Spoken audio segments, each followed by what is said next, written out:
महान जागृति।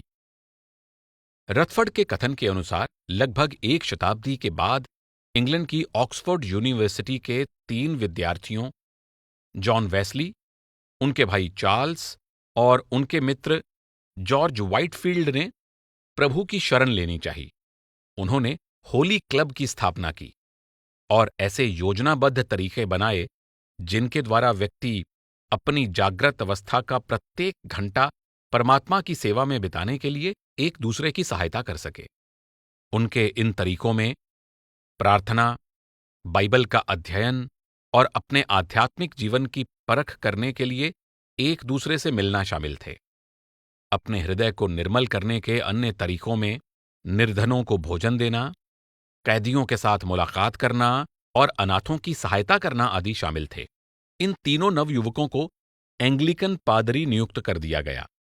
लोग उन्हें मेथोडिस्ट कहकर छेड़ते थे क्योंकि वे बड़ी लगन और जिम्मेदारी के साथ एक विशेष तरीके द्वारा परमात्मा की सेवा करने का और उससे प्रेम करने का भरपूर प्रयत्न करते थे। ध्यान दें कि ईसाई धर्म के एक विशेष समुदाय के सदस्यों को मेथोडिस्ट कहा जाता है। वे एक विशेष मेथड अर्थात विधि के अनुसार कार्य करते हैं। जॉर्ज व्हाइटफील्ड एक प्रभावशाली और प्रेरणादायक वक्ता थे जो गरीब मजदूरों के जनसमूह को बाहर खुली जगह में प्रवचन देते थे। बाद में यह पुनर्जागरण की सभाएं कहलाई जाने लगीं। जो लोग व्हाइटफील्ड का प्रवचन सुनने के लिए एकत्रित होते थे, उन्हें हृदय परिवर्तन के बड़े भावपूर्ण अनुभव हुए। यह अभियान, जिसे महान जागृति के नाम से जाना जाता है, पहले इंग्लैंड में और फिर 1730 से 1740 के दशक में पूरे अमेरिका में फैल गया। इस महान जागृति का प्रचार करने के लिए यात्रा करने वाले उपदेशकों में व्हाइटफील्ड सबसे अधिक सक्रिय और लोकप्रिय थे। उन्होंने अपने आध्यात्मिक संदेश को हर तरह के लोगों तक पहुंचाया, जिनमें निम्न वर्ग के मजदूर, अपराधी और गुलाम भी शामिल थे। व्हाइटफील्ड ने जब जॉन वेस्ली को अपने साथ बाहर खुली जगह में उपदेश देने के लिए कहा, तो उन्होंने इसे हिचकिचाते हुए स्वीकार किया। इन सभाओं में भावुकता का संचार किया जाता था, जिसके कारण उन्हें बेचैनी महसूस होती थी। फिर भी उनका प्रवचन सुनकर जनसमूह बहुत प्रभावित होता था।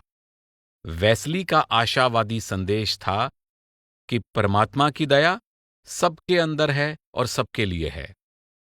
गरीब और जरूरतमंद लोगों की प्रेमपूर्ण सेवा द्वारा मनुष्य परमात्मा को प्रसन्न कर सकता है। वेस्ली के उपदेश का सार उनके इन साधारण शब्दों में प्रकट किया जा सकता है। तुम जितनी भी भलाई कर सकते हो, अवश्य करो। यह तुम किसी भी साधन द्वारा, किसी भी स्थान पर, किसी भी तरीके से कर सकते हो, सभी लोगों के लिए कर सकते हो और कितने भी लंबे समय तक कर सकते हो। जो लोग अपने आध्यात्मिक विकास के लिए प्रयास करना चाहते थे, उनकी सुविधा के लिए उन्होंने लोगों के घरों में संगठन बनाए, जिनमें 11 सदस्यों और एक अध्यक्ष की सप्ताह में एक बार मुलाकात होती थी। इन मुलाकातों में बाइबल का पाठ, प्रार्थना, विचारों का आदान प्रदान और परोपकार के कार्यों के लिए धन एकत्रित किया जाता था। उन्होंने अगापे भोजन यानी अगापे मील्स की प्रथा भी चलाई, जहां साथी भक्तजन इकट्ठे होकर प्रेमपूर्वक भोजन करते थे। ध्यान दीजिए कि अगापे यूनानी भाषा का शब्द है, जिसका अर्थ है ऐसा प्रेम जिसमें कोई शर्त ना हो, या सारी मानव जाति के प्रति परमात्मा का प्रेम, या ऐसा प्रेम जिसमें व्यक्ति सभी का भला चाहता है। आरंभिक गिरजाघरों में भक्ति की एक विधि प्रीति भोज पर आधारित थी, जिसका यूक्रिस्ट से नजदीकी संबंध था। उन्होंने व्यक्ति के आध्यात्मिक और चारित्रिक विकास के लिए, जिसे व्यक्ति को सुदृढ़ करना कहा जाता था, ये सहयोगपूर्ण संगठन बनाए थे। परंतु उन्होंने कभी भी एंग्लिकन चर्च को विरोधी चर्च बनाने का प्रयास नहीं किया, जहां उन्होंने आजीवन एक पादरी के रूप में कार्य किया। उनकी मृत्यु के बाद स्थापित होने वाले मेथोडिस्ट चर्च ने प्रोटेस्टेंट विचारधारा के अंतर्गत आध्यात्मिक मार्गदर्शन के कुछ पहलुओं की व्याख्या की है। उन्होंने इस बात पर जोर दिया कि मठ की चारदीवारी में रहने के बजाय ईसाई साथियों को एक व्यस्त और चुनौतीपूर्ण सांसारिक जीवन बिताना चाहिए और परस्पर सहयोग द्वारा परमात्मा के निकट आने में एक दूसरे की सहायता करनी चाहिए। जैसा कि महान जागरण का अभियान स्पष्ट करता है कि अब जीवन के हर कार्य क्षेत्र के लोग चाहते थे कि वे प्रेरणा देने वाले प्रभावशाली प्रचारकों से ही आध्यात्मिक मार्गदर्शन प्राप्त करें। केवल वही दे सकता है जिसके पास है। अमेरिका के रॉल्फ वॉल्डो एमरसन एक प्रेरणा देने वाले प्रचारक थे, जो आज एक दार्शनिक और ट्रांसेंडेंटलिस्ट मूवमेंट के अगुवा के रूप में प्रसिद्ध हैं। ध्यान दें कि ट्रांसेंडेंटलिस्ट वे व्यक्ति थे जो अपने अंतर में और समस्त दृश्यमान जगत में अलौकिक सत्य की तलाश करते थे। वे इस बात पर जोर देते थे कि परमात्मा केवल एक सर्वोच्च और असाधारण शक्ति ही नहीं है, बल्कि एक निकटतम आंतरिक सत्य भी है। वे केवल ईसाई धर्म ग्रंथों का ही नहीं, बल्कि पूर्वी परंपराओं के अध्यात्म संबंधी साहित्य का भी बहुत उत्साह से अध्ययन करके उस पर विचार विमर्श करते थे, जिसमें भगवत गीता और उपनिषद भी सम्मिलित थे। बहुत कम लोग जानते हैं कि उन्हें यूनिटेरियन चर्च में पादरी भी नियुक्त किया गया था। पादरी की भूमिका निभाते हुए या प्रवचन देते हुए एमरसन अपने श्रोताओं का ध्यान उनकी आत्मा की ओर ले जाते हुए कहते थे, परमात्मा प्रत्येक मनुष्य के अंदर है, यही सर्वोच्च ज्ञान है। 1838 ईस्वी में एमरसन ने हार्वर्ड डिविनिटी स्कूल में स्नातक की उपाधि पाने वाली कक्षा को जो भाषण दिया था, वह अमेरिका के आध्यात्मिक साहित्य के सबसे उत्तम भाषणों में से एक है।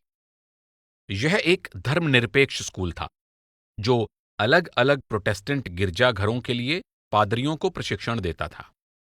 एक पादरी के लिए अपने धार्मिक समुदाय का सच्चा मार्गदर्शक बनने का क्या अर्थ होता है, इसके बारे में एमरसन ने बहुत प्रभावशाली संदेश दिया।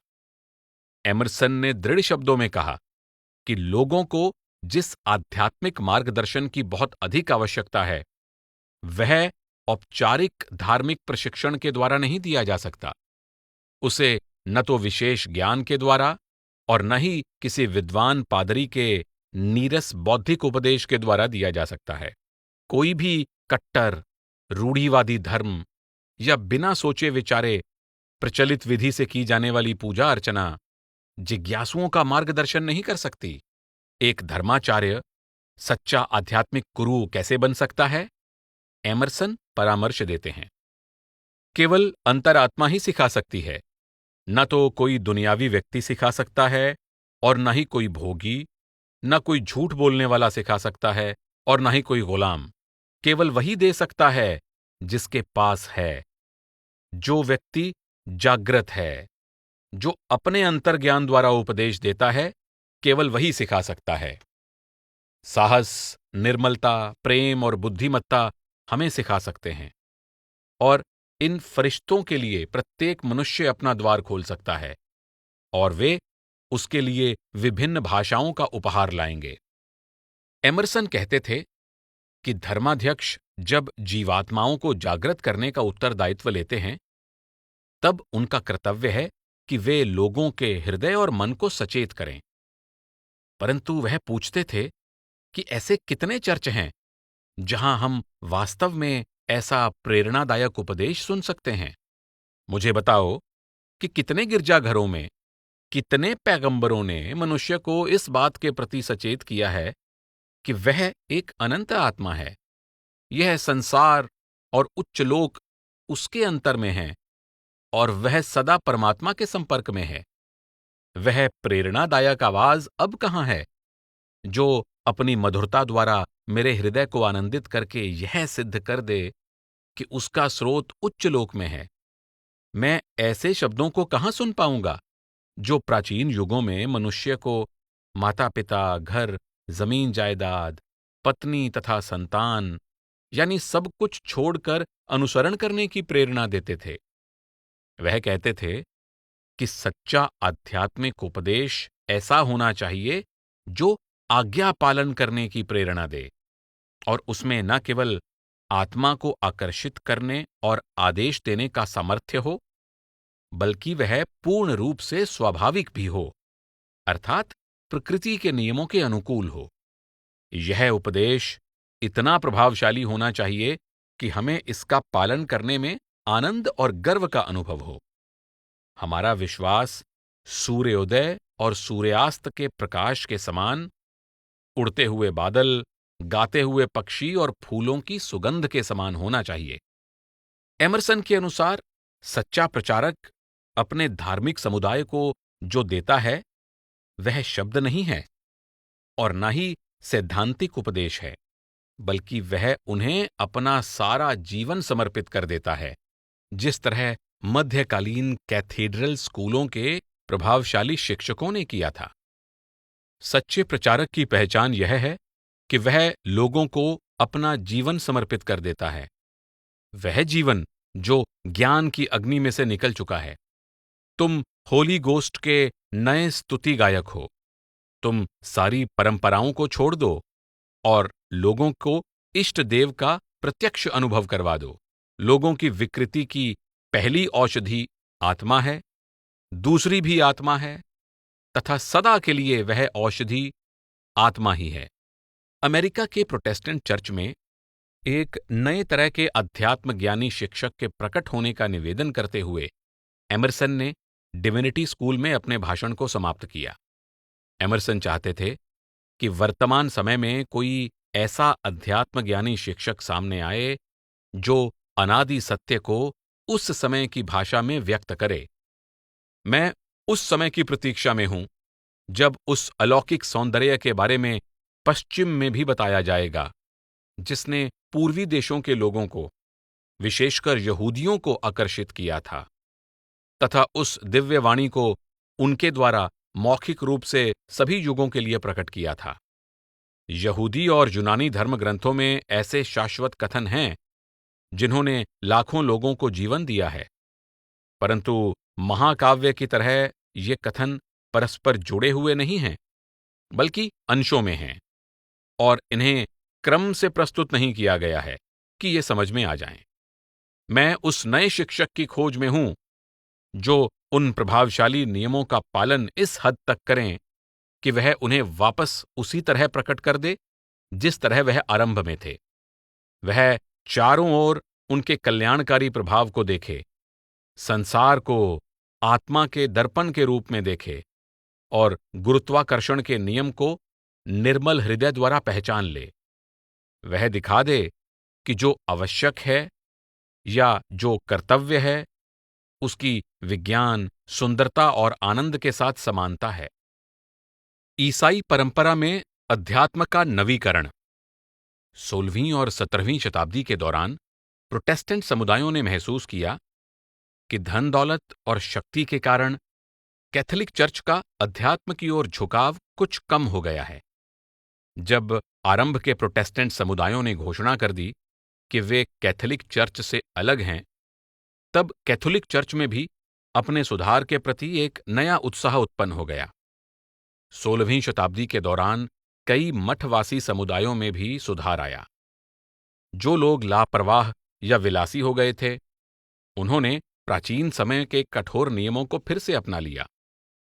जो लोग बहुत धनवान और सत्ता के लोभी बन गए थे, उन्होंने भी अपने संस्थापकों के सहज उपदेश को फिर से स्वीकार कर लिया। अंतर्मुखी अभ्यास, भक्ति और आंतरिक ज्ञान फिर से ईसाइयों की आध्यात्मिक परंपरा का मूल आधार बन गए, विशेषकर स्पेन में। हालांकि उत्तरी यूरोप के प्रोटेस्टेंट सुधारवादियों और स्पेन के अध्यात्म ज्ञानियों में काफी समानता थी, परंतु वे शायद इस बात के प्रति सचेत नहीं थे। चर्च में काफी समय से हो रहे भ्रष्टाचार के प्रति उनकी प्रतिक्रिया एक जैसी थी और दोनों ने ईसाई धर्म में शुद्ध आध्यात्मिकता को वापस लाने के लिए उत्साहपूर्वक प्रयास किया। स्पेन के अध्यात्म ज्ञानी। पश्चिम के इतिहास के अनुसार 16वीं शताब्दी में स्पेन में अध्यात्मवाद की असाधारण रूप से उन्नति हुई। 16वीं शताब्दी में स्पेन के saint John of the Cross, saint Teresa of Avila, saint Peter of Alcantara, saint John of Avila, Ramon Llull, saint Ignatius of Loyola आदि अध्यात्म ज्ञानियों ने जो उदाहरण प्रस्तुत किए, उनके फलस्वरूप चर्च के कार्यों में भक्ति और अंतर्मुखी अभ्यास फिर से बहुत महत्वपूर्ण और सुदृढ़ हो गए। सेंट टेरेसा ऑफ एविला की कहानी और आध्यात्मिक मार्गदर्शक के लिए उनकी खोज हमें आध्यात्मिक मार्गदर्शन के औपचारिक और अनौपचारिक तरीकों की एक झलक देती है। सेंट टेरेसा को बहुत गहन और आनंददायक आध्यात्मिक अनुभव हो रहे थे और उन्हें उस व्यक्ति की आवश्यकता थी जो समझ सके कि उनके साथ क्या हो रहा था। परंतु उनका कन्फेशन सुनने वाले पादरियों की लंबी श्रृंखला में कोई भी पादरी उनकी आध्यात्मिक उपलब्धियों को समझ नहीं पाया। इसके बावजूद इन पादरियों की आज्ञा का दृढ़ता से पालन करना सेंट टेरेसा के लिए आध्यात्मिक अभ्यास ही था और वह पूरे विश्वास के साथ इस नियम का पालन करती थीं। एक बार उन्होंने बताया कि वह किस प्रकार अयोग्य कन्फेसरों की आज्ञा का पालन करती थीं। प्रार्थना के दौरान जब भी परमात्मा मुझे कुछ करने का आदेश देता था और कन्फेसर मुझे किसी अन्य कार्य को करने का आदेश देता था, तब परमात्मा मुझसे वापस बात करता था और मुझे कन्फेसर की आज्ञा मानने के लिए कहता था। फिर वह कन्फेसर का मन बदल देता था, जिसके कारण कन्फेसर मुझे दिए हुए आदेशों को वापस ले लेता था। सेंट टेरेसा को अपनी पहली समान गुण वाली आत्मा एल्कंटारा के सेंट पीटर के रूप में मिली।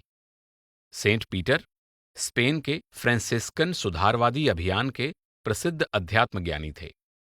आखिरकार जब सेंट टेरेसा को वह व्यक्ति मिल गया जो उन्हें समझ सकता था, उनका मार्गदर्शन कर सकता था, तब उन्होंने प्रसन्नता प्रकट करते हुए लिखा, परमात्मा प्रसन्न था कि उन्होंने यानी सेंट पीटर ने उस समय मेरे प्रति प्रेम अनुभव किया, मेरा पक्ष लिया और मुझे प्रोत्साहन दिया जब मुझे इसकी बहुत आवश्यकता थी। लगभग आरंभ से ही मैं जान गई थी कि उन्होंने अपने अनुभव द्वारा मुझे समझ लिया है और मुझे केवल यही चाहिए था। मुझे ऐसे व्यक्ति की आवश्यकता थी जो स्वयं इन सब का अनुभव कर चुका हो, क्योंकि अन्य कोई व्यक्ति मुझे समझ नहीं सकता था और न ही मेरे अनुभवों के बारे में मुझे समझा सकता था। उन्होंने मुझे सर्वश्रेष्ठ अंतर्ज्ञान दिया, विशेष रूप से आंतरिक नज़ारों के बारे में। वह कहते थे कि इस मार्ग पर पुरुषों से कहीं ज्यादा उन्नति स्त्रियां करती हैं। उन्होंने इसके बहुत उत्तम कारण बताए जो स्त्रियों के पक्ष में थे, जिन्हें यहां दोहराने की आवश्यकता नहीं है। सेंट टेरेसा को एल्कंटारा के सेंट पीटर के रूप में एक योग्य अध्यात्म ज्ञानी मिल गया, जिस तक पहुंचना और जिसके साथ बातचीत करना आसान था। उन्होंने सेंट पीटर के बारे में लिखा, जैसा कि मैंने स्वयं देखा था कि प्रार्थना के समय वह अक्सर एक आनंदमय अवस्था में पहुंच जाते थे। उनकी धार्मिक प्रवृत्ति के बावजूद मुझे उनके साथ बातचीत करने में बहुत मजा आता था, क्योंकि वह बहुत विनोदप्रिय, बुद्धिमान और शालीन थे। उन्होंने इस परामर्श द्वारा सेंट टेरेसा के मन को हल्का कर दिया कि उन्हें अपने गूढ़ अनुभवों को बहुत अधिक महत्व नहीं देना चाहिए, बल्कि अपने अंदर परमात्मा के प्रति निर्मल प्रेम को बढ़ाने पर बल देना चाहिए। आंतरिक अनुभवों, चमत्कारों और अलौकिक वस्तुओं की चाहत मत करो। अपनी कोठरी के एकांत से और सुमिरन से प्रेम करो। अपने अंतर में परमात्मा का ध्यान करो। अपने हृदय को खाली और निर्मल करके परमात्मा को अर्पण कर दो और अपने आप को उसे सौंप दो। सेंट टेरेसा से मिलने के कुछ वर्ष पश्चात ही सेंट पीटर का देहांत हो गया। हालांकि सेंट टेरेसा कहती थीं कि उनके देहांत के बाद भी सेंट पीटर अक्सर मेरे अंतर में मुझे दर्शन देते थे और वह मुझे निरंतर प्रोत्साहन तथा परामर्श देते रहे। जिस आध्यात्मिक मित्रता ने स्पेन के संतों के शिष्यों को सबसे अधिक आकर्षित किया, वह था सेंट टेरेसा और saint John of the cross का आध्यात्मिक संबंध। इसके बारे में जो भी थोड़े बहुत प्रमाण मिलते हैं, वे इन दोनों के बीच गहरे और अटल प्रेम की ओर संकेत देते हैं। परंतु आगे कही गई घटना द्वारा यह स्पष्ट हो जाता है कि इस विषय पर पर्याप्त ऐतिहासिक विवरण क्यों उपलब्ध नहीं है। एक दिन saint John of the cross ने अपने एक मित्र को बताया कि अभी भी एक ऐसी चीज है जो उन्हें सांसारिक मोह से पूरी तरह मुक्त नहीं होने देती। उन्होंने कागजों का एक पुलिंदा लाकर अग्नि में फेंक दिया और उसे जलता हुआ देखते रहे। ये उन्हें सेंट टेरेसा द्वारा भेजे गए पत्र थे, जो उन्होंने प्रेमपूर्वक संभाल कर रखे थे। पहली बार जब उन दोनों की मुलाकात हुई, तब सेंट टेरेसा 52 वर्ष की थीं। वह एक मठाध्यक्षा थीं, जो नए कॉन्वेंट्स की श्रृंखला स्थापित करने का कार्य कर रही थीं। सेंट जॉन 25 वर्ष के थे और हाल ही में नियुक्त हुए एक नए पादरी के रूप में पहली बार धर्मसभा का संचालन कर रहे थे। सेंट टेरेसा ने तुरंत भांप लिया कि कार्मेलाइट धर्म संघ को सुधारने के उनके अभियान में शामिल होने के लिए सेंट जॉन उपयुक्त व्यक्ति हैं। उन्होंने सोचा कि वह स्वयं कॉन्वेंट्स के सुधार पर ध्यान देंगी और सेंट जॉन मठों के सुधार पर। सेंट टेरेसा ने उनके बारे में कहा है, यह वह आत्मा है जिसे परमात्मा ने अपनी दिव्य शक्ति प्रदान की है। सेंट जॉन ने जब सेंट टेरेसा के साथ धर्म संघ में सुधार के कार्य को स्वीकार किया, तब सेंट टेरेसा ने कुछ समय के लिए उन्हें प्रशिक्षण के कार्यक्रम में शामिल कर लिया, ताकि वह सुधारवादी कार्मेलाइट्स की आध्यात्मिक जीवन प्रणाली के बारे में सीख जाएं। हालांकि सेंट टेरेसा शुरू में ही समझ गई थीं कि उन्हें सेंट जॉन से बहुत कुछ सीखना है। सेंट टेरेसा लिखती हैं, brother John of the cross के साथ मैं वहां गई जहां वैलाडोलिड की नींव डल रही थी। क्योंकि कारीगर घर बना रहे थे, इसलिए आंगन के तैयार होने से पहले हमने वहां कुछ दिन बिताए और मुझे brother John of the cross को हमारी जीवन शैली के बारे में सिखाने का अवसर मिल गया, ताकि वह सब चीजों को स्पष्ट रूप से समझ जाएं। वह इतने योग्य थे कि वह मुझसे कुछ सीखें, उससे कहीं ज्यादा मैं उनसे सीख सकती थी। जब सेंट जॉन स्पेन से बियास नगर के कॉन्वेंट की नन्स को उपदेश देने के लिए गए, तब सेंट टेरेसा ने उनका वर्णन करते हुए लिखा कि वह एक दिव्य और अलौकिक पुरुष हैं। बेटी, मैं तुमसे यह कह सकती हूं कि जब से वह गए हैं, मुझे पूरे कैस्टील में उनके जैसा कोई दूसरा व्यक्ति नहीं मिला। न ही कोई ऐसा व्यक्ति मिला जो इतने उत्साह के साथ लोगों को दिव्य लोक पहुंचने की प्रेरणा दे सके। तुम्हें विश्वास नहीं होगा कि मुझे उनकी अनुपस्थिति में कितना अकेलापन महसूस हो रहा है। मठ के सभी लोगों को उन्हें देखना चाहिए और उनके लिए अपने हृदय का द्वार खोल देना चाहिए। तब उन्हें दिखाई देगा कि उनका कितना अधिक कल्याण हो रहा है और उन्होंने अध्यात्म में कितनी अधिक उन्नति और पूर्णता प्राप्त कर ली है। हमारे पिता परमेश्वर ने इस कार्य के लिए सेंट जॉन पर विशेष दया की है। समय बीतने के साथ सेंट जॉन प्रकट रूप से सेंट टेरेसा के निजी आध्यात्मिक मार्गदर्शक की भूमिका निभाने लगे। वास्तव में वह टेरेसा को बेटी कहकर बुलाते थे और टेरेसा उन्हें मेरे फादर कहती थीं। स्पष्ट है कि यह संबंध प्रेम, सम्मान और आनंद से भरपूर था। सेंट टेरेसा और saint John of the cross एक दूसरे के प्रति बहुत स्नेह और आदर का अनुभव करते थे, परंतु इसके बावजूद भी युवा पादरी कभी कभी संस्थापिका टेरेसा को डांटने में झिझकते नहीं थे। वह कहते थे, मदर, जब आप अपने अपराध स्वीकार करती हैं, तब आप अपने पापों से बचने के लिए बहुत बढ़िया बहाने ढूंढ लेती हैं। Saint John of the cross ने आध्यात्मिक उन्नति की प्रक्रिया को अग्नि में जलकर अंत में अग्नि का ही रूप बनने के समान बताया था। वह समझाते थे, जिस प्रकार अग्नि सभी वस्तुओं को अग्नि में बदल देती है, उसी प्रकार परमात्मा का उद्देश्य हमें अपने में समाकर परमात्मा बना लेना है। वह इस बात पर भी बल देते थे कि जो भी जिज्ञासु वास्तव में दिव्य प्रेम की अग्नि में जलना चाहता है, उसके लिए देहधारी गुरु का होना आवश्यक है। जब लोग पूछते थे कि क्या कोई जीवात्मा आध्यात्मिक गुरु के मार्गदर्शन के बिना उन्नति कर सकती है, तो सेंट जॉन का उत्तर होता था, वह जीवात्मा जिसमें सद्गुण हैं, परंतु उसका कोई गुरु नहीं है और वह अपने आप पर निर्भर रहती है, वह उस जलते हुए कोयले के समान है जिसे उसके हाल पर छोड़ दिया जाए तो वह अपना प्रकाश गंवा बैठता है और ठंडा हो जाता है। आज विद्वान इस विषय पर वाद विवाद करते हैं कि saint Teresa saint John of the cross की शिष्या थीं या सेंट जॉन उनके शिष्य थे, या इन दोनों के बीच केवल गहरी मित्रता ही थी। जब जॉन ने टेरेसा द्वारा लिखे अपने अनमोल पत्रों को जलाने का निर्णय किया, तब क्या वह जानते थे कि वह स्वयं को केवल एक चिरस्थायी लगाव से ही मुक्त नहीं कर रहे थे, बल्कि इतिहासकारों की अनेक पीढ़ियों के लिए भी एक अनबूझ पहेली छोड़ रहे थे। समकालीन धार्मिक विद्वान E.W. ट्रूमैन डिकन ने गहरा अफसोस प्रकट करते हुए लिखा है, उनके आपसी व्यवहार के बारे में हमें वास्तव में कोई निश्चित जानकारी नहीं है। हमारे पास केवल सतही जानकारी है। निस्संदेह उन्हें एक दूसरे की संगति से बहुत अधिक आध्यात्मिक शक्ति और प्रेरणा मिली होगी। आध्यात्मिक सिद्धांतों के बारे में वे पूरी तरह एक मत थे, जो उनके कार्यों से प्रकट होता था और जिसका कारण उनका यही आपसी संबंध था। परंतु प्रमाण के रूप में केवल थोड़े से दस्तावेजों के अलावा इतिहास ने इस संबंध को पूरी तरह अंधकार में रखा है, जबकि धर्म प्रचारकों के समय से लेकर आज तक यह संबंध ईसाई धर्म के सबसे भावपूर्ण संबंधों में से एक है। आध्यात्मिक मार्गदर्शन के लिए एक रूपरेखा।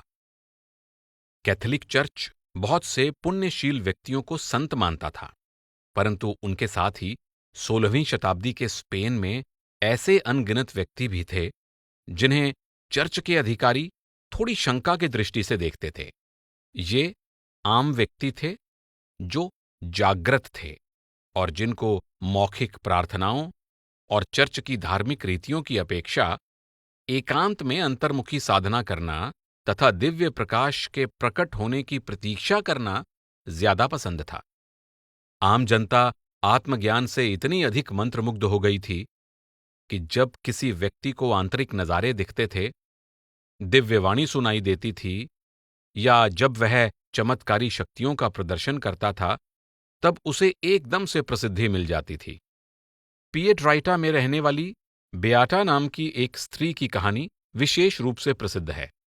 वह दावा करती थी कि वह क्राइस्ट, उनकी माता और धर्म प्रचारकों के साथ निरंतर संपर्क में थी और उनके साथ वह लंबे वार्तालाप करती थी जिसे सभी लोग सुन सकते थे। इस बात को लेकर बहुत अधिक विवाद होने लगा कि क्या वह वास्तव में एक संत थी या भ्रम और हिस्टीरिया से ग्रस्त थी। शीघ्र ही मैगडलेना डेला क्रूज नामक एक पूर्वज्ञानी स्त्री सबके ध्यान का केंद्र बन गई और उसकी अंतर्दृष्टि, भविष्यवाणियों और चमत्कारों के द्वारा स्पेन उत्साह से भर गया। अपनी मृत्युशैया पर जब उसने स्वीकार किया कि यह सब ढोंग था, तब उसके अनेक प्रशंसकों के दिल टूट गए। यह स्पष्ट था कि लोगों को ऐसे आध्यात्मिक मार्गदर्शकों की बहुत आवश्यकता थी जो अध्यात्म और धोखे या हिस्टीरिया के बीच का अंतर कर सकें और जिज्ञासुओं को उन अनेक फंदों से बचा सकें जिनमें उनके फंसने का खतरा था। ईसाइयों के आध्यात्मिक मार्गदर्शकों में लोयोला के सेंट इग्नेशियस बहुत महत्वपूर्ण रहे हैं। जब उन्होंने स्पिरिचुअल एक्सरसाइजेज नामक रचना लिखी, तब उन्होंने इसमें आध्यात्मिक मार्गदर्शक के मार्गदर्शन में रहकर आंतरिक शुद्धिकरण के लिए एक विधिपूर्ण तरीका प्रस्तुत किया। इन विधिपूर्ण निर्देशों के द्वारा मार्गदर्शकों को नए जिज्ञासुओं की सहायता के लिए अब एक नियम पुस्तिका प्राप्त हो गई, जिसमें मार्गदर्शन देने के लिए उपयुक्त तरीका बताया गया था। सेंट इग्नेशियस का जन्म उत्तरी स्पेन के एक कुलीन परिवार में हुआ था। उन्हें एक शूरवीर योद्धा बनने के लिए प्रशिक्षण दिया गया था, परंतु एक बार जब वह युद्ध में लगे घाव की चिकित्सा करवा रहे थे, तब उन्हें एक प्रभावशाली आध्यात्मिक अनुभव हुआ। उन्हें अपने अंतर में मैरी यानी जीसस की माता और जीसस के दर्शन हुए। उन्होंने अपने कवच और शस्त्रों को त्याग दिया और प्रार्थना तथा गहरे भक्तिभाव से साधना में लग गए। स्पिरिचुअल एक्सरसाइजेज नामक रचना उनके निजी अनुभव पर आधारित है। जब उन्हें अंतर्दृष्टि प्राप्त हो गई और गहन आध्यात्मिक अनुभव होने लगे, तब वह एक डायरी रखने लगे। बाद में जब उन्होंने जिज्ञासुओं की एक छोटी सी टोली के आध्यात्मिक मार्गदर्शक का कार्य आरंभ किया, तब जो तरीके उन्हें अपने अनुयायियों की सहायता के लिए सबसे अधिक उपयोगी लगे, उनके आधार पर उन्होंने टिप्पणियां लिख लीं। अंत में सेंट इग्नेशियस ने बड़ी सावधानी से एकांत में की जाने वाली प्रार्थनाओं, अंतर्मुखी अभ्यास, विचारों और निर्देशों की एक विधिपूर्ण रूपरेखा तैयार की और उसे स्पिरिचुअल एक्सरसाइजेज का नाम दे दिया। 1540 ईस्वी में सेंट इग्नेशियस और उनके साथियों ने सोसाइटी ऑफ जीसस की स्थापना की, जिसे आमतौर पर जेसुइट्स के नाम से जाना जाता है। इस संस्था में स्पिरिचुअल एक्सरसाइजेज नाम की यह पुस्तिका नए जिज्ञासुओं के प्रशिक्षण का एक अत्यंत महत्वपूर्ण हिस्सा बन गई। इसमें प्रार्थनाओं, अंतर्मुखी साधना और गहन चिंतन के लिए अलग अलग समय सीमा निर्धारित करके इस प्रक्रिया को 4 सप्ताह में बांटा गया है। इस प्रकार ये अभ्यास 28 से 30 दिन लंबे एकांतवास के अनुसार बनाए गए हैं। सेंट इग्नेशियस ने यह भी स्पष्ट किया था कि जो लोग इस अभ्यास को करने का दायित्व लेते हैं, उन्हें एक अनुभवी आध्यात्मिक मार्गदर्शक की आवश्यकता है, जो इस एकांतवास को उचित तरीके से करने में उनकी सहायता कर सके और वे जो अनुभव कर रहे हैं उसे समझ सके। स्पिरिचुअल एक्सरसाइजेज वह पुस्तक है जो मार्गदर्शकों के उपयोग के लिए है। यह एकांतवासी अभ्यासियों के लिए नहीं है।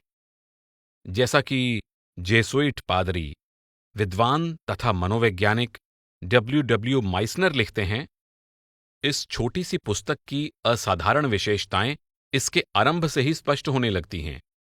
यह पुस्तक अध्यात्म पर नहीं है, बल्कि यह अध्यात्म की पुस्तक है। इसमें कई उपयोगी निर्देश दिए गए हैं, जैसे अपने अंतःकरण को परखने तथा भांति भांति की प्रार्थनाएं करने के तरीके, जीवन में सोचने परखने या चुनाव करने और आंतरिक साधना करने के तरीके। आध्यात्मिक विकास का यह कार्यक्रम कोई आध्यात्मिक सिद्धांत प्रस्तुत नहीं करता, बल्कि यह भक्तिपूर्ण आध्यात्मिक अभ्यास के लिए एक व्यावहारिक योजना प्रस्तुत करता है और ईसाई अध्यात्मवाद की एक विधिपूर्ण रूपरेखा और कार्यप्रणाली को दर्शाता है।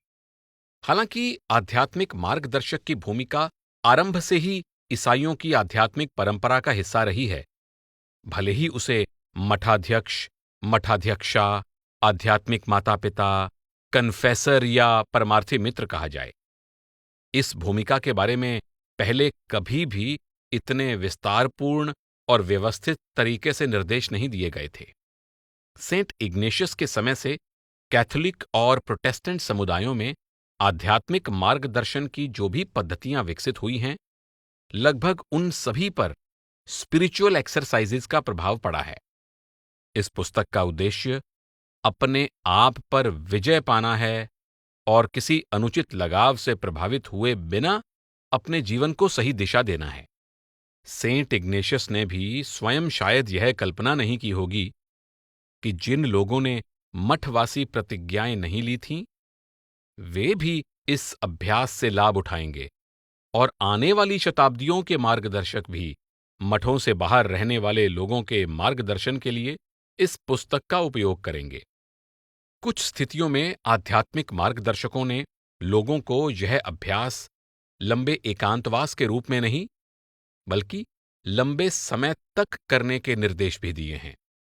प्रतिदिन प्रार्थना तथा अपने मार्गदर्शक से मुलाकात करने का यह कार्यक्रम, जिसे दैनिक जीवन में एकांतवास कहा जाता है, कई महीनों तक चलता है। भक्तिपूर्ण जीवन को प्रोत्साहन देना। सेंट फ्रांसिस डी साल प्रत्येक जीवात्मा की उन्नति और परिपूर्णता के प्रति अपनी लगन के लिए आज भी जाने जाते हैं। जिनीवा के बिशप के रूप में उन्हें जो भी जिम्मेदारियां सौंपी गई थीं, उनमें जीवात्माओं का मार्गदर्शन करना हमेशा उनका मुख्य कार्य रहा। वह हर समय लोगों के कन्फेशन सुनने, उन्हें व्यक्तिगत रूप से निर्देश और प्रवचन देने के लिए तैयार रहते थे। जब वह आध्यात्मिक मार्गदर्शक के रूप में उन लोगों से नहीं मिल पाते थे जो उनसे मिलने के इच्छुक थे, तब वह उन्हें पत्र लिखते थे। उन्होंने मठाध्यक्षा रोज बोरजवा को लिखा, मेरी प्रिय बहन, मेरी बेटी, हिम्मत रखो। उन दिनों उससे बहुत गलतियां हुई थीं, जिसके कारण उसकी कड़ी आलोचना हो रही थी। उसे विश्वास नहीं था कि सेंट फ्रांसिस उसके आध्यात्मिक मार्गदर्शक बनने के लिए तैयार होंगे। लोकमत के आगे झुकना तो दूर रहा, बल्कि सेंट फ्रांसिस ने उसे लिखा, मेरी बहुत प्रिय बहन, यही वो सबसे महत्वपूर्ण शब्द हैं जिन्होंने मुझे पूरी तरह तुम्हारा बना दिया है। यह परमात्मा की इच्छा है, मुझे इस पर जरा भी संदेह नहीं है। पूरे संसार में इससे बेहतर कोई कारण नहीं है। रोज की टांग पर एक कष्टकर घाव हो गया था, जिसके कारण उसके कई ऑपरेशन हो रहे थे। सेंट फ्रांसिस ने उसे हौसला देते हुए लिखा, दुखों की शैया और कुछ नहीं है, बस विनम्रता सिखाने वाली एक पाठशाला है, जहां हमें अपनी चिंताओं और दुर्बलताओं के बारे में पता चलता है और हम जान जाते हैं कि हम कितने अहंकारी, भावुक और निर्बल हैं। और इस तरह यह तुम्हारे लिए दिव्य लोक पहुंचने का सबसे सुरक्षित और सर्वोत्तम मार्ग है। उसकी दुख की घड़ी में उन्होंने अपनी दया और सहानुभूति के द्वारा उसे विश्वास दिलाया कि वह सदा उसके पास हैं। यदि तुम कल्पना कर रही हो कि दुख और संकट के इस समय में मैं तुम्हारे पास हूं, तो तुम अपने आप को धोखा नहीं दे रही हो। मेरा हृदय और मेरा प्रेम वहां तुम्हारे साथ है और अक्सर तुम्हारे पति से तुम्हारे दुखों तथा कष्टों के बारे में बातचीत करके मुझे बहुत तसल्ली मिलती है। परंतु मेरी प्रिय बेटी, विश्वास और हिम्मत बनाए रखो। सेंट फ्रांसिस केवल पादरियों तथा नन्स का ही नहीं, बल्कि मठ की सीमा से बाहर साधारण जीवन बिताने वाले लोगों का भी मार्गदर्शन करते थे। इन साधारण लोगों के साथ वह हमेशा ऐसे व्यवहार करते थे मानो उनमें अपना जीवन पूरी तरह परमात्मा की भक्ति में लगाने का सामर्थ्य हो। जिन लोगों का वह मार्गदर्शन करते थे, उनमें से कुछ लोग कुलीन वर्ग के थे, जिन्हें धन संपत्ति संबंधी अनेक चिंताओं और प्रलोभनों के साथ साथ राजनीति के उलझन भरे संकटों का भी सामना करना पड़ता था।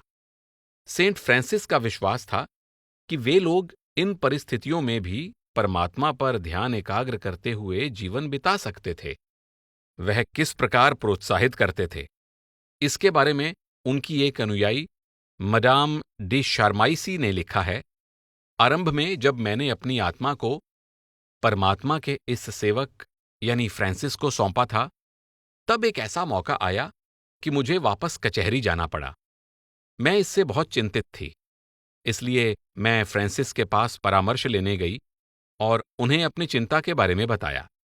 उन्होंने मुझसे कहा, मेरी बेटी, हिम्मत रखो, डरो नहीं कि इस बात से तुम पीछे हो जाओगी। यदि तुम परमात्मा के प्रति निष्ठावान हो, तो वह तुम्हें कभी भी निराश नहीं करेगा। वह तुम्हारे अभ्यास और अन्य आवश्यक कार्यों को करने के लिए तुम्हें पर्याप्त समय देगा, भले ही उसे चंद्रमा और सूर्य को क्यों न रोकना पड़े। सेंट फ्रांसिस मदाम द शर्माइसी और दूसरे भक्तजनों को कई वर्षों तक परामर्श देते रहे और उसके बाद उन्होंने परामर्श देने के लिए लिखे अपने अनेक पत्रों में से सामग्री एकत्रित करके अपनी सबसे प्रसिद्ध पुस्तक introduction to the devout life लिखी। यह उन्होंने फिलोथिया, जिसका शाब्दिक अर्थ परमात्मा की प्रेमी है, नामक एक काल्पनिक स्त्री को संबोधित करके लिखी है। उन्होंने फिलोथिया से कहा कि यदि वह आध्यात्मिक जीवन बिताना चाहती है, तो सबसे पहले उसे एक अध्यात्म ज्ञानी गुरु की आवश्यकता है। क्या तुम सच्चे दिल से भक्ति के मार्ग पर चलना चाहती हो? यदि ऐसा है, तो तुम एक योग्य व्यक्ति की तलाश करो, जो तुम्हारा मार्गदर्शन और निर्देशन करे। यही सबसे महत्वपूर्ण सीख है। बाइबल के शब्दों को दोहराते हुए सेंट फ्रांसिस ने ऐसे अध्यात्म ज्ञानी गुरु को एक आवश्यक संरक्षक, एक खजाना और जीवन के लिए एक औषधि कहा है। फिलोथिया को ऐसे अध्यात्म ज्ञानी गुरु की खोज के लिए क्या करना था? सेंट फ्रांसिस ने उसे विश्वास दिलाया कि यदि उसे आध्यात्मिक उन्नति करने की सच्ची चाह है और उसके हृदय में नम्रता है, तो निश्चय ही परमात्मा उसे उस गुरु से मिला देगा जिसकी उसे आवश्यकता है। इसके बाद सेंट फ्रांसिस ने उसे समझाया कि अपने मार्गदर्शक के साथ कैसा व्यवहार करना चाहिए। तुम्हें ऐसे मार्गदर्शक को हमेशा फरिश्ता समझना चाहिए, अर्थात जब वह तुम्हें मिल जाए तब उसे केवल मनुष्य मत समझो, केवल उस पर या उसके दिए ज्ञान पर विश्वास करने के बजाय तुम परमात्मा पर विश्वास करो, क्योंकि परमात्मा उस मनुष्य के माध्यम से तुम्हारा मित्र बनेगा और तुमसे बातचीत करेगा। परमात्मा उसके हृदय और मुख से वही कहलवाएगा जिसमें तुम्हारी भलाई है। इसलिए तुम्हें उसकी बातों को ऐसे सुनना चाहिए मानो तुम उस फरिश्ते की बातें सुन रही हो जो दिव्य लोक से तुम्हें वहां ले जाने के लिए आया है। पूर्ण विश्वास और निष्ठा के साथ उसके लिए अपने हृदय के द्वार खोल दो। गुरु और शिष्य के आपसी संबंध की अलौकिक घनिष्ठता का वर्णन करते हुए सेंट फ्रांसिस कहते हैं कि यह एक ऐसी घनिष्ठता है जिसमें विश्वास के साथ श्रद्धा भाव होता है या पूर्ण विश्वास के साथ गहरा आदर भाव होता है। तुम्हें उनके प्रति ऐसा असीम विश्वास होना चाहिए जिसमें निर्मल श्रद्धा भाव निहित हो, ताकि श्रद्धा के कारण विश्वास कम ना हो और न ही विश्वास के कारण श्रद्धा में बाधा आए। जैसे एक पुत्री अपने पिता का आदर करती है, वैसे ही आदर भाव के साथ उन्हें अपने दिल की बात बताओ। एक पुत्र को अपनी माता पर जैसा विश्वास होता है, वैसे ही विश्वास के साथ उनका आदर करो। सार यह है कि ऐसी मित्रता दृढ़ और मधुर, पूरी तरह पुण्यशील और पावन, पूरी तरह दिव्य और आध्यात्मिक होनी चाहिए। सेंट फ्रांसिस जानते थे कि ऐसे गुरु को खोजना आसान नहीं है। जैसा कि एविला कहते हैं, जो कि जॉन ऑफ एविला स्पेन के संत हैं, कि इस उद्देश्य के लिए हजारों में से एक को चुनो। मैं तो कहता हूं कि 10,000 में से एक को चुनो, क्योंकि जितना हम सोचते हैं उससे भी कम लोग इस कार्य के योग्य हैं। मैं तुम्हें फिर से कहता हूं कि उसे परमात्मा से मांगो, और एक बार वह मिल जाए तो परमात्मा को धन्यवाद दो और किसी दूसरे की खोज नहीं करो। सादगी, विनम्रता एवं विश्वास के साथ आगे बढ़ो, क्योंकि इस तरह तुम्हारी यात्रा बहुत कल्याणकारी होगी। आध्यात्मिक मार्गदर्शन के बारे में निर्देश। मिगेल डी मोलिनोस का घर स्पेन के सारागोसा शहर में था, जहां से वह विद्या प्राप्ति के लिए वेलेंसिया गए। वहां उन्हें पादरी नियुक्त कर दिया गया और वह धर्मशास्त्र के विद्वान बन गए। बाद में वह रोम चले गए, जहां उन्होंने अनेक ईसाइयों के मार्गदर्शक के रूप में कार्य किया, जिनमें चर्च के उच्च धर्माधिकारी भी शामिल थे। पोप इनोसेंट 11 मोलिनोस को कैथोलिक चर्च में भक्ति भाव की पुनः जागृति का साधन समझते थे। 1675 ईस्वी में मोलिनोस ने एक बड़ी प्रभावशाली पुस्तक स्पिरिचुअल गाइड लिखी। 6 वर्षों में इसके 20 से भी अधिक संस्करण प्रकाशित हुए और इसका इटालियन, फ्रेंच, डच और लैटिन भाषा में अनुवाद भी प्रकाशित हुआ। मोलिनोस ने इस पुस्तक का आरंभ अध्यात्म के जिज्ञासु को यह परामर्श देते हुए किया: उस गुरु को चुनना चाहिए जिसे आंतरिक मार्ग का अनुभव है। यदि हम अपने कार्यों को स्वयं अपनी समझ और स्वाभाविक प्रवृत्ति के अनुसार करेंगे तो हम तुरंत ठोकर खाकर बहुत गहरे गड्ढे में गिर जाएंगे। वह आगे कहते हैं, अध्यात्म के मार्ग पर धर्म ग्रंथों का उपयोग करने की अपेक्षा गुरु धारण करना ज्यादा अच्छा है, क्योंकि पुस्तकें हमें गलत मार्ग पर ले जा सकती हैं और हमारा अहंकार भी बढ़ा सकती हैं। इस पुस्तक में मोलिनोस ने उन व्यक्तियों के लिए निर्देश दिए हैं जो आध्यात्मिक मार्गदर्शक हैं या जो सोचते हैं कि वे आध्यात्मिक मार्गदर्शक बन सकते हैं।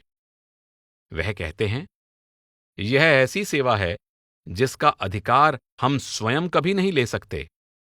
हमारे बुजुर्गों और आध्यात्मिक मार्गदर्शकों द्वारा केवल परमात्मा ही हमें यह अधिकार प्रदान करता है। जो व्यक्ति अपने आप को इस सेवा के लिए तैयार समझता है, उससे मोलिनोस कहते हैं, हो सकता है कि आप जानते हों और आपके पास प्रमाण भी हो कि आपकी आत्मा को आंतरिक प्रकाश और अनुभव प्राप्त हो गया है, परंतु जब तक जीवात्माओं के कल्याण हेतु परमात्मा आपको संदेश नहीं भेजता, तब तक चुप रहना और स्वयं को तुच्छ मानना अधिक महत्वपूर्ण है। इस बात का संबंध केवल परमात्मा से है। वह जानता है कि आप कितने समर्थ और कितने निर्लिप्त हैं। इस सेवा के लिए स्वयं निर्णय लेना या स्वयं आगे बढ़ना आपका काम नहीं है। वह आध्यात्मिक मार्गदर्शकों को परामर्श देते हैं कि उन्हें उन लोगों से कभी भी धन या उपहार नहीं लेना चाहिए जिनका वे मार्गदर्शन करते हैं। मार्गदर्शन के लिए बड़ी संख्या में लोगों को एकत्रित करके प्रतिष्ठा प्राप्ति का आनंद लेने और प्रसिद्धि की चाह रखने के खतरों के बारे में भी वह चेतावनी देते हैं। एक प्रभावशाली आध्यात्मिक मार्गदर्शक बनने के लिए अत्यधिक विनम्र होना आवश्यक है। अरे, कितने लोग तो इतने आत्म प्रशंसक होते हैं कि वे अपनी धारणाओं और अपने निर्णय के अनुसार इस सेवा को आरंभ करते हैं।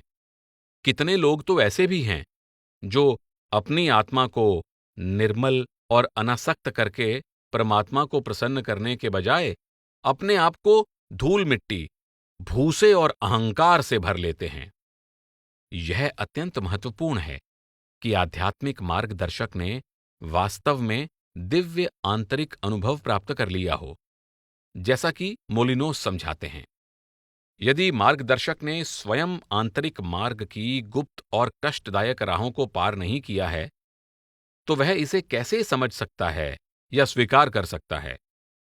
उन्होंने कुछ दुर्गुणों और गलतियों की सूची बनाई जो किसी भी मार्गदर्शक के पतन का कारण बन सकती है, जैसे प्रसिद्धि का आनंद लेना, अपने आप को दूसरे आध्यात्मिक मार्गदर्शकों से श्रेष्ठ समझना, या जिन लोगों का वह मार्गदर्शन कर रहा है उन्हें अपने अधीन रखने का प्रयत्न करना। मोलिनोस कहते हैं, जो मार्गदर्शक अपने अंतर में परमात्मा की आवाज को सुनता है, वह इन सब से और अन्य सभी मोहबंधनों से मुक्त हो जाता है, क्योंकि वह दुख दर्द, प्रलोभन और शुद्धि की प्रक्रिया से गुजर चुका होता है। जो आत्मा अपने अंतर में परमात्मा की आवाज को सुनती है और उसका आनंद लेती है, उस पर उस आवाज के द्वारा अनगिनत अलौकिक प्रभाव पड़ते हैं। 1685 ईस्वी में मोलिनोस को अचानक गिरफ्तार कर लिया गया और उन पर धर्मद्रोह का आरोप लगाकर उन्हें धर्म न्यायालय के सामने प्रस्तुत किया गया। उनके उपदेश को क्वाइटिज्म का नाम दिया गया, जिसका अर्थ है कि वह सिखाते थे कि एक आध्यात्मिक मार्गदर्शक की सहायता से ध्यानपूर्वक आंतरिक मौन का सहज अभ्यास करने से अपने अंतर में परमात्मा मिल सकता है। मोलिनोस का देहांत 1697 ईस्वी में जेल में हुआ। इसके बावजूद 17वीं और 18वीं शताब्दी के पूरे यूरोप के कैथोलिक और प्रोटेस्टेंट ईसाइयों में क्वाइटिस्ट आध्यात्मिक उपदेश बहुत लोकप्रिय हो गया। ध्यान दें कि क्वेकर उपदेश को, जो अंतर्मुखी ध्यान पर केंद्रित है, प्रायः क्वाइटिज्म कहा जाता है। जॉन वेस्ली भी क्वाइटिस्ट सिद्धांतों से प्रभावित थे। कैथोलिक ईसाइयों में फ्रांसवा फेनलन की प्रेरणादायक रचनाएं व्यक्ति के अंतर में परमात्मा की शक्ति की ओर संकेत करती थीं। उन्हें भी क्वाइटिस्ट का नाम दे दिया गया और उन्हें चर्च में उनके पद से हटा दिया गया। रूस के स्टैरेट्स। रूस के रूढ़िवादी चर्च की स्लवोनिक भाषा में फिलोकालिया का अनुवाद होने के फलस्वरूप 18वीं शताब्दी के अंत में रूस में अध्यात्मज्ञानी बुजुर्ग या स्टैरेट्स की परंपरा पुनः प्रचलित हो गई। इस परंपरा में एक स्टैरेट्स, यदि वह स्त्री हो तो उसे स्टैरेट्सा कहा जाता था, विशेष रूप से सम्माननीय आध्यात्मिक मार्गदर्शक माना जाता है। पादरी बनने के लिए स्टैरेट्स का शिक्षित या ज्ञानी होना आवश्यक नहीं है। वास्तव में धार्मिक व्यवस्था में शायद उनकी कोई पदवी भी नहीं होती है। कुछ स्टैरेट्स को उनके गुरु द्वारा नियुक्त किया जाता है और कुछ स्टैरेट्स उत्सुक जिज्ञासुओं के अनुरोध पर अपनी इच्छा से सामने आ जाते हैं। उन सबके अंतर में परमात्मा की निजी स्तर पर पहचान करने की, अपने मन में परमात्मा को सर्वोच्च स्थान देने की और निरंतर प्रार्थना में लगे रहने की तीव्र इच्छा होती है।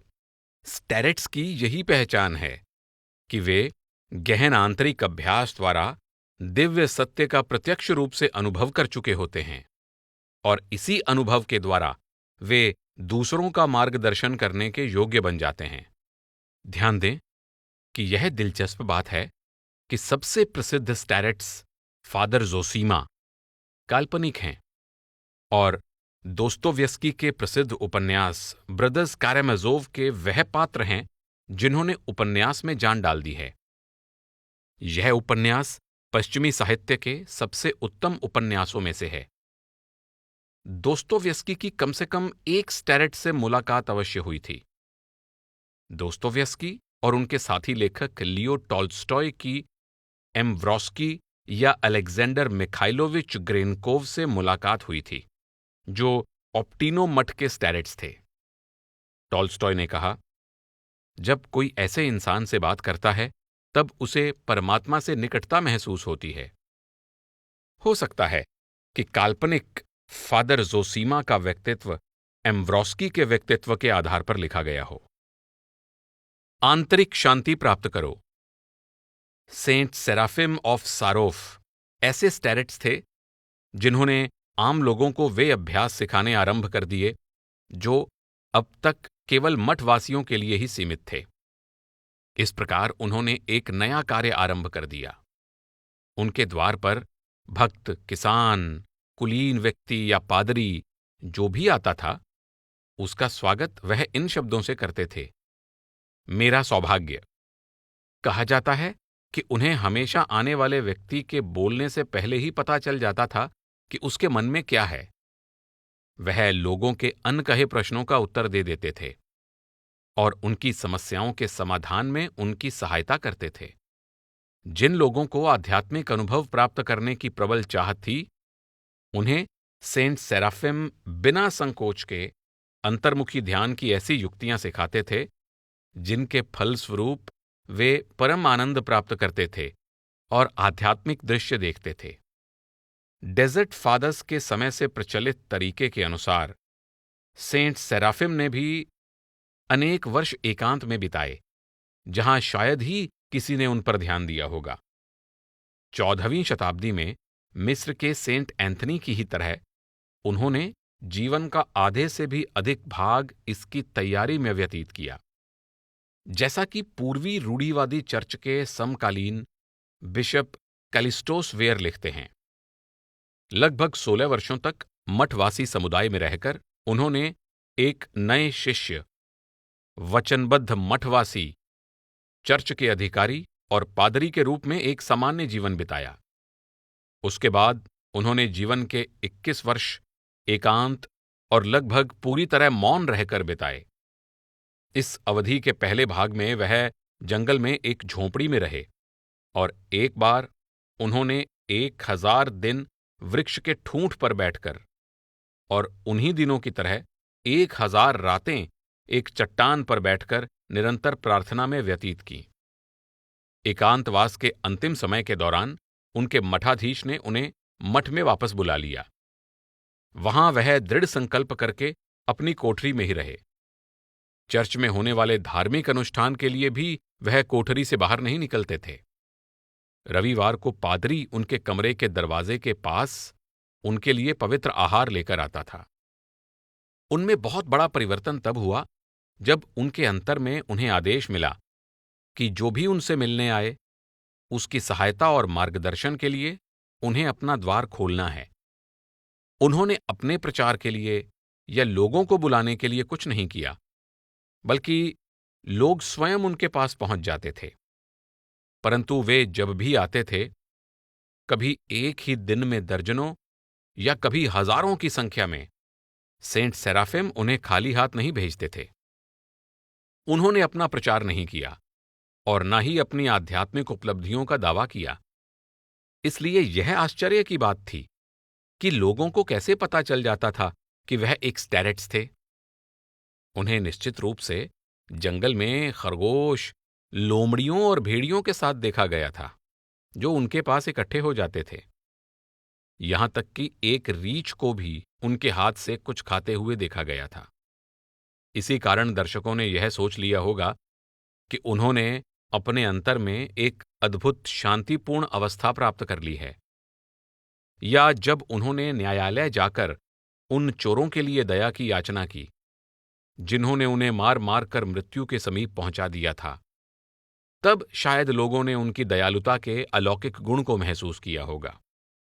हालांकि हम यह नहीं जान सकते कि लोग उनकी आध्यात्मिकता को कैसे पहचान जाते थे, परंतु वे बहुत बड़ी संख्या में उनके पास मार्गदर्शन के लिए अवश्य आते थे।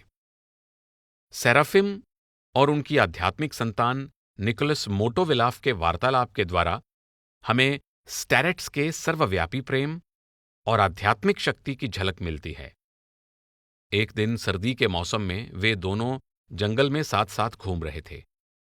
मोटोविलाफ ने पूछा कि मनुष्य निश्चित रूप से यह कैसे जान सकता है कि वह ईश्वरीय चेतना से सराबोर है। बाद में याद करते हुए वह लिखते हैं, तब फादर सेराफिम ने बड़ी दृढ़ता से मेरे कंधे पकड़ लिए और कहा, मेरे पुत्र, हम दोनों इस क्षण ईश्वरीय चेतना से सराबोर हैं। तुम मेरी ओर क्यों नहीं देखते? मैंने उत्तर दिया, फादर, मैं नहीं देख सकता, क्योंकि आपके नेत्र बिजली की तरह चमक रहे हैं। आपका चेहरा सूर्य से भी अधिक प्रकाशमान हो गया है और आपको देखने से मेरी आंखें चुंधिया रही हैं। उन्होंने कहा, डरो मत, इस समय तुम भी मेरी तरह तेजस्वी बन चुके हो। तुम भी इस क्षण ईश्वरीय चेतना से पूरी तरह सराबोर हो, वरना जिस तरह तुम मुझे देख रहे हो उस तरह नहीं देख सकते थे। परंतु मेरे पुत्र, तुम मेरी आंखों में क्यों नहीं देखते? बस तुम देखो और डरो नहीं। परमात्मा हमारे साथ है। यह सुनकर मैंने उनके चेहरे की ओर देखा और मेरे अंदर पहले से भी अधिक श्रद्धा और विस्मय का भाव जागृत हो गया। उस व्यक्ति के चेहरे की कल्पना करो जो सूर्य के बीचों बीच स्थित है और उसकी दोपहर की किरणों के चुंधिया देने वाले प्रकाश में आपसे बात कर रहा है। आप उसके होठों को हिलता हुआ देखते हैं, उसकी आंखों के बदलते हुए भाव को देखते हैं और उसकी आवाज को सुनते हैं। आपको लगता है कि किसी ने आपके कंधों को पकड़ा हुआ है, फिर भी आपको उसके हाथ नहीं दिखते। यहां तक कि आपको अपना या उसका शरीर भी नहीं दिखता। आपको कई गज की दूरी तक केवल आंखों को चुंधियाने वाला प्रकाश दिखता है, जो जंगल के बीच बर्फ से ढके मैदान को और बर्फ के निरंतर गिर रहे गोलों को अपनी चमक से प्रकाशित कर रहा है। स्टैरेट्स की भूमिका को समझाने के लिए बिशप वेयर ने सेंट सेराफिम के सबसे प्रसिद्ध कथन को दोहराया है। सेंट सेराफिम कहते हैं, आंतरिक शांति प्राप्त करो, फिर तुम्हारे आसपास के अनेक लोगों को मुक्ति मिल जाएगी। यही आध्यात्मिक पिता की भूमिका है। पहले तुम स्वयं परमात्मा का आश्रय लो, फिर तुम दूसरों को परमात्मा की उपस्थिति में ले जा सकते हो। मनुष्य को अकेले रहना सीखना चाहिए। उसे अपने हृदय के मौन में होली स्पिरिट के निःशब्द उपदेश को सुनना चाहिए और इस तरह वह अपने और परमात्मा के सत्य को पहचान लेगा। तब उसके शब्द भी दूसरों के लिए प्रभावशाली होंगे, क्योंकि वे शब्द मौन से उत्पन्न हुए हैं। स्टैरेट्स द्वारा मार्गदर्शन। 19वीं शताब्दी में रूस के एक जिज्ञासु, जिसने गुमनाम रहना पसंद किया, द्वारा लिखी गई पुस्तक the way of a Pilgrim में अभ्यासी और उसके स्टैरेट्स के आपसी संबंध पर प्रकाश डाला गया है। एक दिन रविवार को इस गुमनाम लेखक ने चर्च में यह वाक्य सुना, निरंतर प्रार्थना करते रहो। उसने सोचा कि प्रतिदिन 24 घंटे तक प्रार्थना करते रहना कैसे संभव है। उसके अंदर एक ज्वाला भड़क उठी और उसने निरंतर प्रार्थना करने की युक्ति सीखने का निश्चय कर लिया। वह जानता था कि सबसे पहले उसे आध्यात्मिक मार्गदर्शक की आवश्यकता है, इसलिए वह एक स्टैरेट से मिला और उन्होंने उसे आध्यात्मिक मार्ग का, विशेषकर निरंतर प्रार्थना करने का अर्थ समझाया। स्टैरेट्स ने उसे प्रार्थना के ये शब्द दोहराने के लिए दिए, प्रभु जीसस क्राइस्ट मुझ पर दया करो, और समझाया कि किस तरह धीरे धीरे इसे दोहराने का समय बढ़ाना है, जब तक कि प्रार्थना वास्तव में निरंतर चलती ना रहे। अंत में स्टैरेट्स ने कहा कि उन्हें आपस में मिलते रहना चाहिए, क्योंकि आध्यात्मिक मार्गदर्शक के निर्देशों के बिना सही ढंग से अंतर्मुख होकर आध्यात्मिक जीवन व्यतीत करना कठिन है और व्यर्थ भी है। इस तरह उनके बीच एक गहरा संबंध स्थापित हो गया और उस जिज्ञासु को निजी मार्गदर्शन प्राप्त होने लगा, जिसकी उसे बहुत आवश्यकता थी। उसने लिखा, मुझे समझ में नहीं आ रहा कि मैं परमात्मा को किस तरह से धन्यवाद दूं कि उसने मुझ जैसे अभागे पापी की मुक्ति के लिए ऐसा स्टैरेट्स और मार्गदर्शक भेजा। दुर्भाग्यवश उसके मार्गदर्शक के पास इस संसार में थोड़ा ही समय बाकी था। मुझे मेरे दयालु और दिव्य प्रेरणा प्राप्त स्टैरेट्स का मार्गदर्शन बहुत अधिक समय तक नहीं मिला, क्योंकि उसी वर्ष गर्मियों के अंत में उनका देहांत हो गया। मैंने दुखी हृदय से उनसे विदा ली और मुझ जैसे अभागे को एक पिता की तरह मार्गदर्शन देने के लिए उन्हें धन्यवाद दिया। वह स्टैरेट्स अपने देहांत के बाद भी उसके सपनों में प्रकट होकर उसे मार्गदर्शन देते रहे, परंतु इस अलौकिक मार्गदर्शन के बावजूद भी उस जिज्ञासु को जीवित स्टैरेट्स की आवश्यकता थी। इसलिए उसने एक अन्य ज्ञानी मार्गदर्शक के साथ संबंध जोड़ लिया। उसने उन स्टैरेट्स से प्राप्त होने वाली सहायता और परामर्श के बारे में लिखा, जिन्हें अब वह अपना आध्यात्मिक पिता कहने लगा था। एक बार उस जिज्ञासु को एक सन्यासी मिले, जिन्होंने उसे समझाया कि स्टैरेट्स एक मार्गदर्शक हैं, जिनके सामने व्यक्ति प्रतिदिन बिना किसी संकोच के पूर्ण विश्वास के साथ अपने कल्याण के लिए अपने हृदय का द्वार खोल सकता है और उन्हें अपने विचार और आंतरिक अभ्यास में होने वाले अनुभव बता सकता है। सन्यासी ने कहा, जिस व्यक्ति ने शांतिपूर्ण जीवन अपना लिया है, उसके अंतर्मुखी अभ्यास के लिए यह संबंध पहली आवश्यकता है। अंत में जिज्ञासु ने अपने आध्यात्मिक अंतर्बोध और उन्नति का श्रेय अपने स्टैरेट्स से प्राप्त हुए उपदेश को दिया। मेरी अंतर्मुख भक्ति के द्वारा मेरी अज्ञानता दूर हो गई और मुझे ज्ञान प्राप्त हो गया, जिसे मैंने स्वयं प्राप्त नहीं किया। मेरे अंतर में यह ज्ञानोदय परमात्मा की दया से और मेरे स्टैरेट्स के मार्गदर्शन के द्वारा हुआ। यह ऐसी अवस्था है जो प्रत्येक व्यक्ति के लिए संभव है। इसके लिए केवल चुपचाप अपने हृदय की गहराई से जीसस क्राइस्ट के दिव्य नाम को बार बार पुकारना है और व्यक्ति को तुरंत आंतरिक प्रकाश का अनुभव होगा। तब सब कुछ उसके सामने प्रकट हो जाएगा और इस ज्ञानोदय के द्वारा उसे परमात्मा के दिव्य धाम के कुछ रहस्य भी समझ में आ जाएंगे।